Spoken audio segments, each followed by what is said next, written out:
দেশের স্বার্থে সে কখনো কার্যতে আপোষ করে না।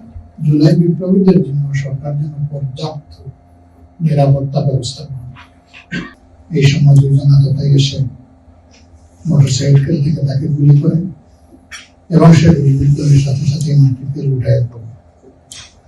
ঢাকা মেডিকেল কলেজে নেওয়া হয়, জরুরি ভিত্তিতে তার ব্রেইনে অস্ত্রোপচারও করা হয়, গুলিটা বের করা সম্ভব হয় না। এরপরে বেটার চিকিৎসার জন্য তাকে রাজধানীর এভারকেয়ার হসপিটালে নেওয়া হয়েছিল। সেখান থেকেও তার স্বাস্থ্যের দ্রুত উন্নতি হওয়ার কারণে দেশের বাইরে সিঙ্গাপুরে নিয়ে যাওয়া হয়।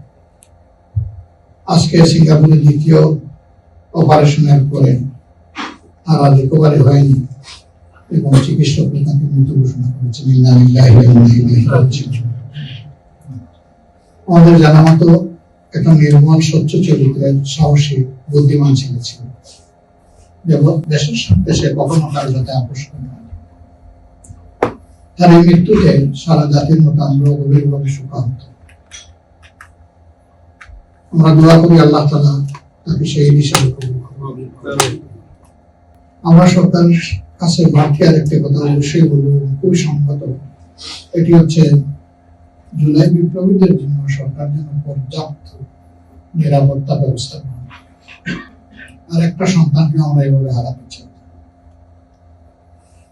দোয়া করি আল্লাহ তাআলা তার শোক সন্তপ্ত পরিবারকে এই কষ্ট সহ্য করার জন্য এর পাশাপাশি তার প্রিয়জন আপনজন সহকর্মী যারা এই শোকাবৃত্ত হয়েছেন, আল্লাহ তাদের সকলকে সবরে জামিল আতা করুন। আজকের এই সন্ধ্যায় প্রথমে আমি আপনাদেরকে ধন্যবাদ জ্ঞাপন করছি যে আপনাদের একটি অধিকারের জন্য আমরা লড়াই শুরু করেছিলাম গত বছরের 5 আগস্টের পর থেকে। এটি ছিল প্রবাসে আমাদের যে বিপুল সংখ্যক প্রবাসী বাংলাদেশী আছে তাদের অনেকেরই বুঝার অধিকার ছিল। এই অধিকারটা আমরা শুরু করেছি, কিন্তু আমরা সবাই মিলে শেষ পর্যন্ত সমাপ্ত করেছি। প্রবাসীরা সেখানে দারুণভাবে অংশগ্রহণ না করলে এটা হতো না। আর প্রবাসী সাংবাদিকরা এই ক্ষেত্রে অত্যন্ত গুরুত্বপূর্ণ ভূমিকা পালন করেছে। এখন অধিকারটা স্বীকৃত হবে, কিন্তু অধিকারটা পুরোপুরি বাস্তবায়িত হয় বিভিন্ন পদ্ধতিগত, কৌশলগত, যান্ত্রিক বিভিন্ন ত্রুটির কারণে এটা হয়নি। আমরা সরকারের কাছে দফা দফায় দাবি জানিয়েছি, তারা আমাদেরকে আশ্বস্ত করেছেন, হয়তো বা চেষ্টাও করেছেন, এবং প্রথমবারের অভিজ্ঞতার কারণে বেশ কিছু গ্যাপ হয়ে গেছে।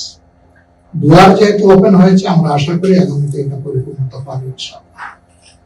এই একটা অধিকারের জন্য আমরা খুব শক্তভাবেই লেগেছিলাম, এই কারণে আমরা বিশ্বাস করি নাগরিক হিসাবে একজন মানুষের এটি হচ্ছে সবচেয়ে বড় অধিকার। আর এই অধিকারটা প্রতিষ্ঠিত হলে তখন অন্যান্য অধিকারগুলো আমাকে হাত ধরে চলে আসে। আর এই অধিকারটা লঙ্ঘিত বা উপেক্ষিত হলে তখন অন্যান্য অধিকার লঙ্ঘিত হওয়ার সম্ভাবনা, যেটা যুগ যুগ ধরে আমরা দেখে আসছি।